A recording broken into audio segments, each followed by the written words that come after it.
Hello friends, welcome to my channel research facts में। आज की वीडियो में हम आपको ऐसी इन्फॉर्मेशन देने जा रहे हैं जिसे जानकर आप आश्चर्य होंगे कि ऐसा भी हो सकता है। तो चलिए शुरू करते हैं आज का ये वीडियो। हॉलीवुड की फिल्मों से लेकर नेटफ्लिक्स की दिल दहला देने वाली रोमांचक वेब सीरीज तक वैम्पायर्स से जुड़े किस्से कहानियां हम इंसानों को काफी लुभाते रहे हैं। लेकिन क्या आपने कभी सोचा है कि वैम्पायर्स की रहस्यमय दुनिया की शुरुआत कैसे और कहां हुई?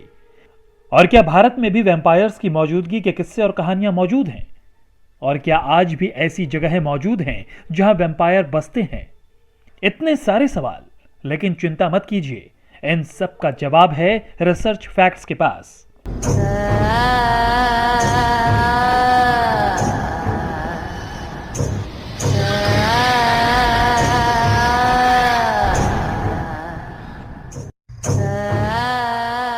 वैम्पायर्स यानी पिशाचों की कहानी की शुरुआत होती है मशहूर नॉवेलिस्ट ब्राम स्टॉकर्स के नॉवल ड्रैकुला से, जिसे ब्राम ने 1897 में लिखा था। उन्होंने पहली बार अपने नॉवल ड्रैकुला में वैम्पायर्स के राजा ड्रैकुला यानी जिससे वैम्पायर की शुरुआत मानी जाती है का जिक्र किया था। दोस्तों, आज दुनिया के कोने कोने में मशहूर वैम्पायर्स को फिल्मों और कहानियों से जिंदा करके असल जिंदगी में लाया जाए। ड्रैकुला का असली नाम वॉल्ड द इम्पेल था, जिसका जन्म 1431 में रोमानिया में हुआ था। ड्रैकुला वर्ल्ड का मतलब ही होता है डेविल यानी शैतान।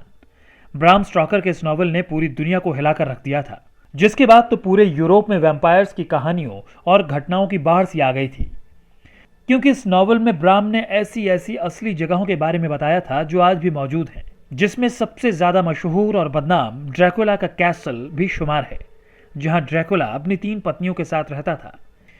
बाकायदा इतिहास में भी ड्रैकुला यानी वॉल्ड द इम्पेल का जिक्र मिलता है, जिसमें वॉल्ड को एविलेस्ट मैन एवर लिव्ड के नाम से नवाजा गया है। कहा जाता है कि राजा अपने दुश्मनों का खून पीता था। यह सुनकर तो आप भी समझ गए होंगे कि वॉल्ड द इम्पेल कितना खतरनाक आदमी था और ब्राम नॉवेलिस्ट ने उसे ड्रैकुला यानी पिशाच क्यों कहा। उसके बाद से पूरे यूरोप में वैम्पायर की घटनाओं से लेकर कहानियों की बाढ़ सी आ गई। हालात इस कदर पेचीदा हो गए कि बहुत सारे इंसानों को वैम्पायर समझकर जिंदा जला दिया गया और बहुतों के सीने में चांदी का भाला घुसाकर उन्हें मार दिया गया। कुछ ज्यादा ही बेरहमी हो गई ना दोस्तों। पर मैं आपको बता दूं कि एक महान विचारक ने कहा है, आइडियल्स बेशक से नैतिक रहे हों, हिस्ट्री इतिहास हमेशा से ही बेरहम ही होती है। अब सवाल ये उठता है कि क्या आज भी ऐसी जगह है जहां वैम्पायर्स रहते हैं? तो दोस्तों, इसका जवाब है हाँ। आज भी यूरोप में किसिलोवा नाम की एक ऐसी जगह है या गांव है जहां वैम्पायर्स के डर के मारे अपने घरों को गार्लिक यानी लहसुन से सजाते हैं, ताकि खून पीने वाले पिशाचों को घर में घुसने से रोका जा सके। वहीं पहली बार रिकॉर्डेड हिस्ट्री में 1732 में वैम्पायर शब्द का इस्तेमाल किया गया, जिसका मतलब था रात के घूमने वाले जीव जो इंसानी खून पर जिंदा रहते हैं। और अब सबसे इंटरेस्टिंग और डरावना सवाल, क्या इंडिया में भी वैम्पायर्स की मौजूदगी का कोई सबूत या कहानियां मौजूद हैं? इसका जवाब भी आपके होश उड़ा देगा। लेकिन इसका जवाब जानने से पहले आपसे गुजारिश है कि अगर आपने अब तक मेरा चैनल सब्सक्राइब नहीं किया है तो आप इस चैनल को सब्सक्राइब कर लें और बेल आइकन को जरूर दबाएं, जिससे आपको हमारी लेटेस्ट वीडियो सही समय पर मिलती रहे। और अब आपके सवाल का जवाब कि क्या भारत में भी वैम्पायर्स के होने का सबूत मिला है, तो उसका जवाब है जी हां। जहां वेस्टर्न देशों में इन्हें वैम्पायर्स कहते हैं, तो वहीं हमारे देश के अलग अलग हिस्से में इन्हें बहुत से नामों से जाना जाता है। इतना ही नहीं, भारत में इनकी कई कैटेगरीज भी बताई जाती हैं, जिसमें से मुख्य रूप से 3 का जिक्र ज्यादा होता है, पिशाच, पे और पे मकलेर, और बेताल का नाम भी शामिल है। हिंदू माइथोलॉजीज के अनुसार पिशाचों की रचना खुद ब्रह्मा जी ने की है, मगर कुछ लोगों का यह भी मानना है कि दक्ष और क्रोध ने भी पिशाचों को बनाया है। जहां हॉलीवुड मूवीज में एक वैम्पायर के काटे जाने पर इंसान भी पिशाच बन जाता है, हिंदू माइथोलॉजी में ऐसा कुछ नहीं होता। हिंदू माइथोलॉजी में इन्हें खून पीने वाला, लाल आंखों वाला और इंसानी मांस खाने वाले एक अलग तरह के जीव बताया गया है, जो मरे हुए इंसान की बॉडी में घुसकर उस पर कब्जा कर लेता है और फिर इंसानों का खून पीता है। इसके साथ साथ पिशाच जिंदा व्यक्ति के शरीर पर भी कब्जा कर सकता है। ये मूवीज में दिखने वाले वैम्पायर से कहीं ज्यादा बेरहम होते हैं, क्योंकि ये इंसानों के शरीर पर कब्जा करके उन्हें मार डालते हैं और इंसानों का खून पीते हैं, इंसानी मांस भी खाते हैं। बात करें बेताल की, तो इसकी कहानियां हम सभी बचपन से सुनते हुए बड़े हुए हैं। कई टीवी सीरियल्स भी बेताल पर बनाए गए हैं। और अब तीसरी कैटेगरी आती है पे एंड पेकलर की, जिन्हें एंजल ऑफ मर्सी के नाम से भी जाना जाता है।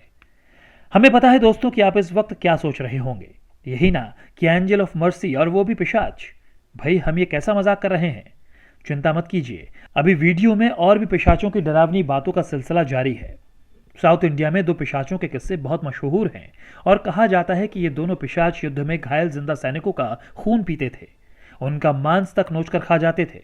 अब आप कहेंगे कि भला क्यों? तो इसका जवाब है कि क्योंकि युद्ध में घायल हुए सैनिक युद्ध के मैदान में धीरे धीरे तड़प कर मरते, जबकि इनके वहां आ जाने पर उनकी मौत जल्दी हो जाती, जिसके कारण जल्दी मौत मिलने की वजह से इन्हें एंजल ऑफ मर्सी यानी दया के दूत कहा गया।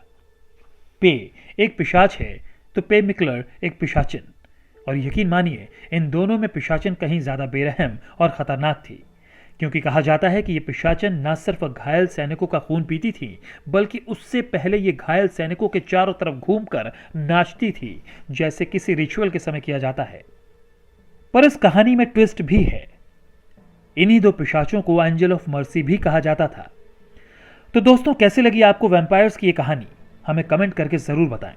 और हां, अभी तक अगर आपने हमारे चैनल को सब्सक्राइब नहीं किया है तो जल्द से जल्द सब्सक्राइब कीजिए और बेल आइकन को दबाकर हमारे नए वीडियो की नोटिफिकेशन तुरंत पाइए। और हमारे चैनल का लिंक अपने दोस्तों को भी शेयर करना ना भूलें।